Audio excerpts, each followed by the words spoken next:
Joint action आन्दाज हाज'वारि बिथां UPPLनि बिबानगिरि बिथांमोन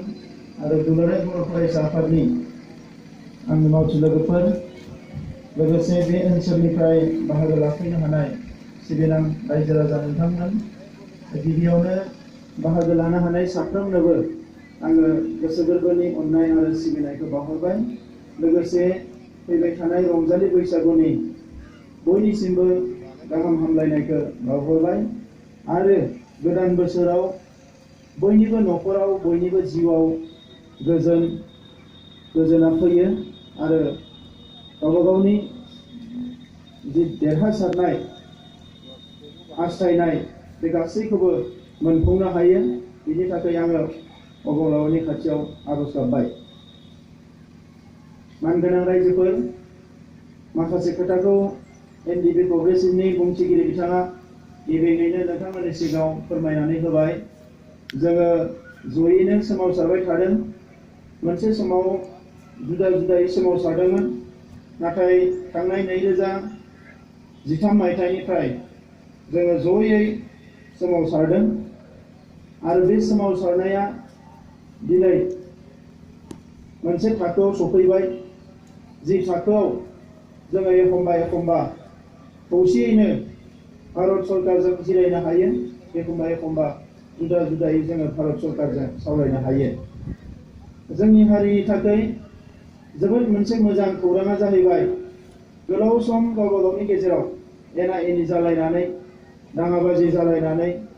गावबा गावनि गेजेराव जिउ जोबलायनाय मोनसे थासारि जोङो मोनदोंमोन। बे गासैबो थासारिखौ फोजोबनानै दिनै हारिनि बिग्रायारिफ्रा खौसे जाजोबनो हाबाय। बे जोंनि थाखाय बेसेबा गिदिर मोनसे खौरां। दा मानगोनां रायजोफोर, मालायजों जोङो नांलायनो हायो, जुक्ति हमलायनो हायो, जुजिलायनो हायो, नाथाय गावबा गावनि गेजेराव नांलाय खमलाय खालामनांगौ जायोब्ला बेयो जोंनि थाखाय जोबोद दुखुनांथाव जायो। आरो बर' हारिनि गोलाव सम सोमावसारनायनि जारिमिनाव बेनो मोनसे दुखुनांथाव मोनसे बाहागो जे PTCआ जि समाव उदिया सम बिनानै सोमावसारदोंमोन, बिनि उनाव एबसुनि आलादा रायजो बिनानै सोमावसारनाय, बे गासैबो आन्थोर जयै सोमावसारनाय NDPनि BLTनि जेरावबो गावबा गावनि गेजेराव दाङाबाजि जाबोदों आरो बे दाङाबाजियानो बर' हारिखौ जोबोद खहा खालामदों। नाथाय दायो जोंनि गासैबो दैदेनगिरिफ्रा बुजिलायनानै बर'नि बिग्रायारिफ्रा खौसे जानांगौ होननानै रन्जन दैमारि बिथांनि NDP progressive joint action committee, एबसु, UPPL गासैबो ज' जानानै जोङो सोमावसारदों आरो जोङो हाबाफारि लादों। आरो बेवहाय दिनै बड' वुमेन जास्टिस फरामनिफ्रायबो जोंनि हाबाफारिखौ सम्पुर्ण बिथांमोना मदद होदों आरो गुबुन गुबुन जायगायाव बिसायख'थिनि मेल मिटिंफ्राव बिथांमोनाबो बाहागो लाफादों। दा बेनिखायनो दुलाराय बर' माहारिनि लुबैनाय हास्थायनाय बर' हारिया खौसे जानांगौ होननाया जोंनि गेजेराव दिनै खौसेथिया 90% फैबाय। नाथाय 10% फैयाखै। बेयो जाहैबाय जोंनि राजखान्थि हान्जा BPF जायफ्रा सरकार सालायदों, बिथांमोना गावबा गावनि गोहोखौ, गावबा गावनि आरामखौ नागारनानै फैनो बानानै दिनै बिथांमोना जोंनि खौसेयाव बाहागो लायाखै। जों आसा खालामदों मोनसे समाव बिथांमोनाबो जोंनि खौसेथिनि जि दौलें बेवहाय बिथांमोनाबो बोनजाफैगोन आरो बर' हारिनि आद्रा थानाय जि हाबाफारि बेखौ जोङो मोगथाङाव महर होनायाव जों खौसेयै दावगालांनो हागोन। मानगोनां रायजोफोर, जोंनि जि जुजिनाय, जोंनि जि बिग्रायखांनाय, बियो दाबो जोबाखै, बियो गेजेर सम सफैदों। जोङो नैबे समाव बे बिग्रायखांनायखौ एबा जोंनि जि रेगुलेसन जांख्रिखांनाय सोमावसारनायखौ जोङो आस'खान्दा गेजेर ससेयाव गारनानै थाङोब्ला जोंनि रोजा रोजा मुंख्लंफोरनि जि सिमां बियो मोगथां महर मोननाय नङा आरो बड'फानि जि सिमां बेबो माब्लाबाबो बे मोगथां महर मोननाय नङा आरो बर' फिसाफोरनि भारतबर्षनि बे सा सानजा आसाम रायजोआव गावनि सिनायथि थामोनथा गाव थुनलाइखौ लानानै अराय सम मोनसे गोथां हारि महरै थांनानै थानायनि जि हास्थायनाय बियो मालाबाबो मोगथां महर मोननाय नङा। दा बेनिखायनो जों बयबो जानजि खाफ्रादों एसे आगोलाव बिथाङा बुंलांनाय बायदि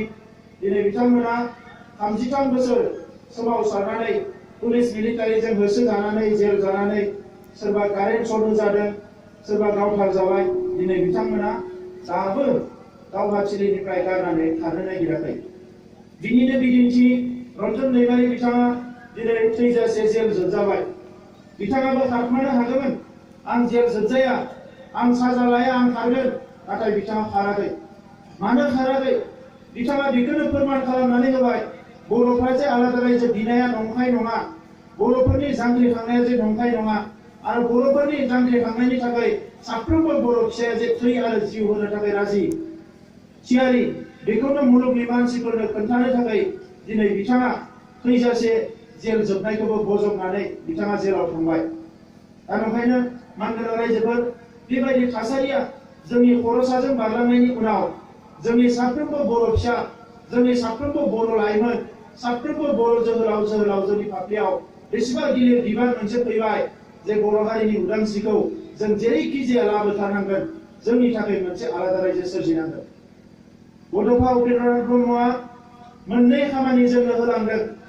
मोनसे गिलिर बिबाना जाहैबाय जेरैखि जाया आलादा रायजोखौ सोरजिनांगोन गुबुन मोनसेया जाबाय बर' हारिखौ गेरेमसा हारि महरै गायसननांगोन दा बे मोननै हाबाफारिखौ मावफुंनो हायोबानो मुलुगाव बर' हारिया बयजोंबो अनसायजानाय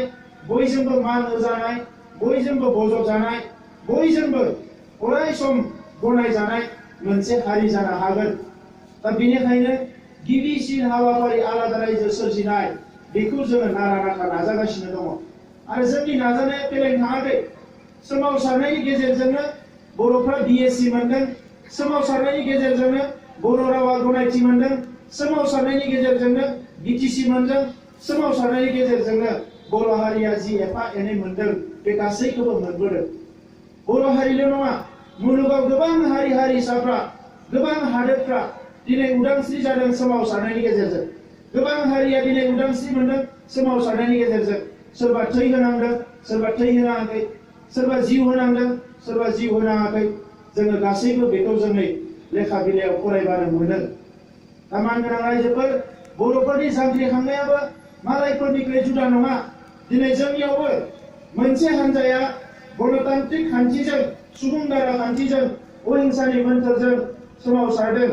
आरो गुबुन मोनसे हान्जाया हाथियार दैनानै सोमावसारदों भारत उदांस्रि समावबो महात्मा गान्धीया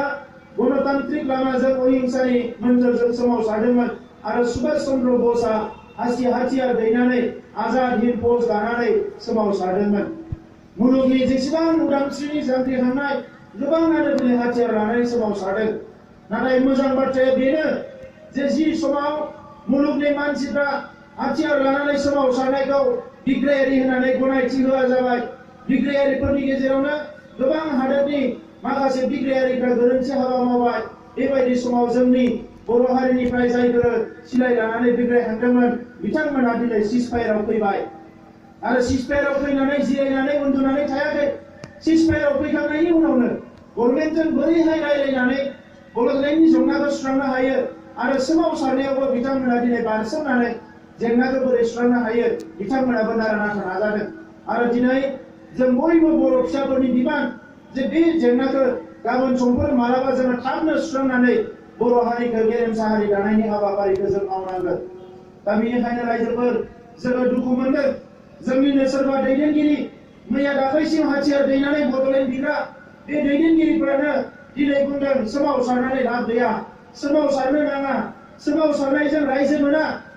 सोमावसारग्राफ्रा नाटकसा खालामदों एबसु एनडिपिआ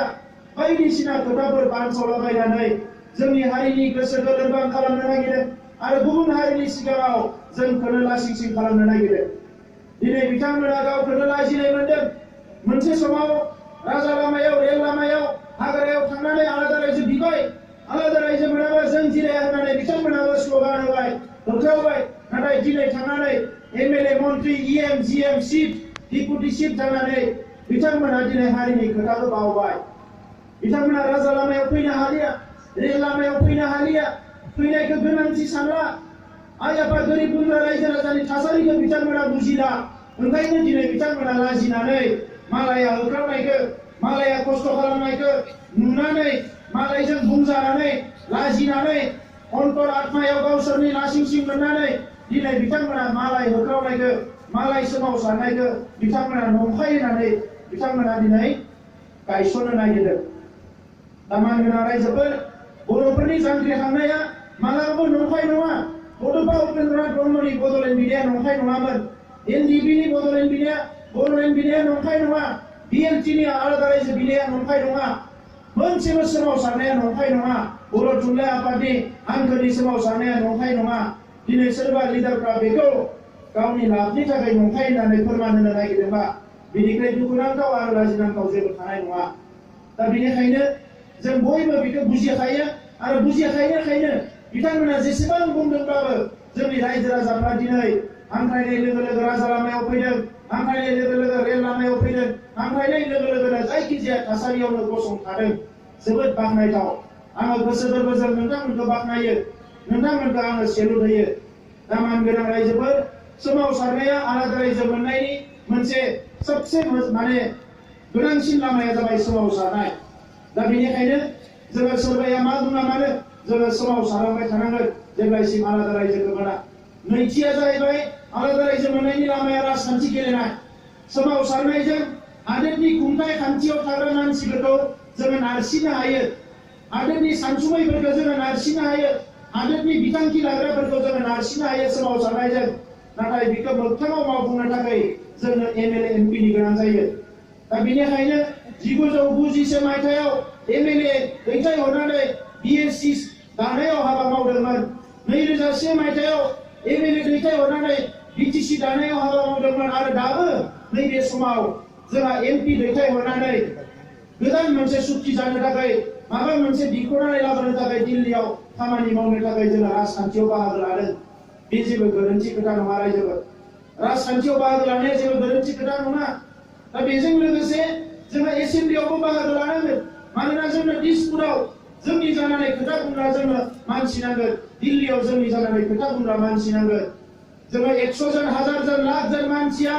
राजा लामायाव सानसे गसंनानै गभर्नमेन्टखौ जेसेबां प्रेसार होनो हायो, सासे एमपिया पार्लियामेन्टआव खेबसे गसंनानै बुंनानै बेजों समान प्रेसार होनो हायो। दा बेनिखायनो जोंनो एमपि नांगौ। नाथाय दुखुनांथावा बेसो, एमपिया जोंहा दाबो दङ। रायजो सभायाव सासे एमपि बिपिएफनि, नाथाय बिथाङा बड'लेण्ड जेंना सुस्रांनांगौ होननानै फंसेबो खोथा बुङा।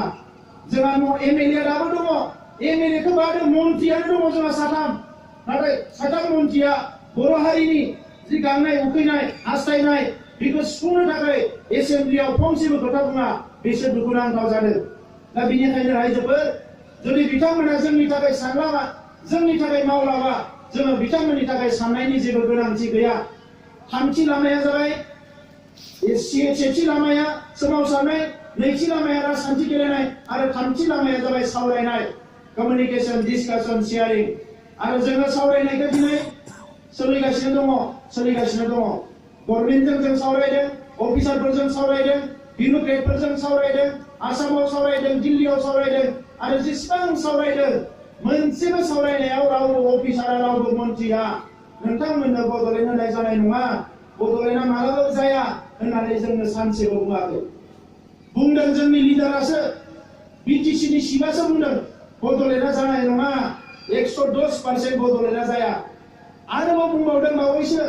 आं जेब्लायसिम थागोन आरो बिपिएफ हान्जाया जेब्लायसिम थागोन अब्लासिम बड'लेण्डआ जाया आरो बड'लेण्डखौ जानो होनाय नङा बिथाङा बुंदों।